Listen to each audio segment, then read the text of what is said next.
Now we encounter 6 people who had front row seats in this incredible real-life drama with Jesus during Holy Week. First, we have Mary, friend of Jesus. Next, we have Simon Peter, one of the inner circle of the disciples. We have Judas, another disciple. We have a Roman soldier. We have Mary, the mother of Jesus. And we have Salome. Sometimes this story feels only like a story to those of us who have heard it so many times, but it was real.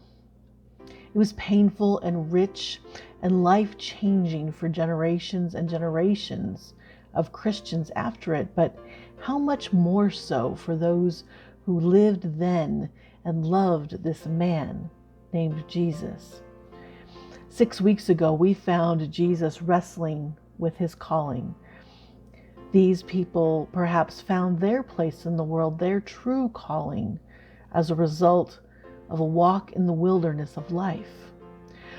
Let us allow these ancient people to call us more deeply into our faith story. And we start with Mary, friend of Jesus. And we have a reading that is based on John chapter 12, verses 1 through 7. 6 days before the Passover, Jesus came to Bethany, the home of Lazarus, whom he had raised from the dead. There they gave a dinner for him. Mary took a pound of costly perfume made of pure nard, anointed Jesus' feet, and wiped it with her hair. The house was filled with the fragrance of the perfume, but Judas objected. Why was the money not used to feed the poor? And Jesus said, "Leave her alone. She bought it so that she might keep it for the day of my burial." I was in the middle of the marketplace that day when it hit me like an overwhelming wave of feeling. I loved him so much. It was a love beyond anything I'd ever known. No romantic, not like a sibling, certainly like family, but he was so much more to me. He was a teacher.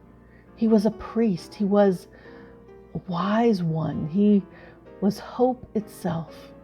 And for the first time, in those days before the terrible thing happened, I felt he might not be invincible. He had warned us. He told us. He had been saying this could happen all along, but I just couldn't imagine it.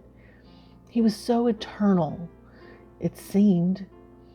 Like nothing, not even God would dare take him away from any of us. But the tension was building.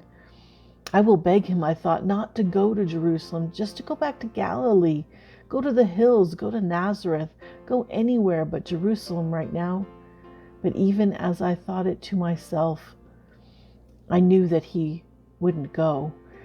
This is where he was supposed to be. With all these people gathered for Passover, Jerusalem is where he had to be. And I knew he might never leave. I suddenly became aware that I was standing stock still, oblivious to all around me here in this marketplace, when I began to double over with fear.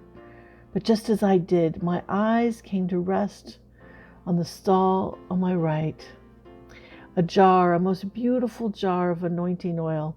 The seller offered it to me for a price that, well, it seemed outrageous, but I didn't care. No price could compare with the price my teacher, my master, would pay. So I bought it. Whether in life or in death, my beloved friend would need it. Mary's anointing of Jesus belonged to the tradition of honoring someone with sweet-smelling oil made of a combination of many herbs. This was used at the consecration of kings and also as anointing for burial. In this one act, Mary offers signs of love and honor. The early Christians then used the same scented oil as part of their baptismal and confirmation rites to emphasize their new identity with Christ, which also means anointed one, which means poured over with oil. So tonight, inspired by Mary's act, I will virtually anoint your forehead.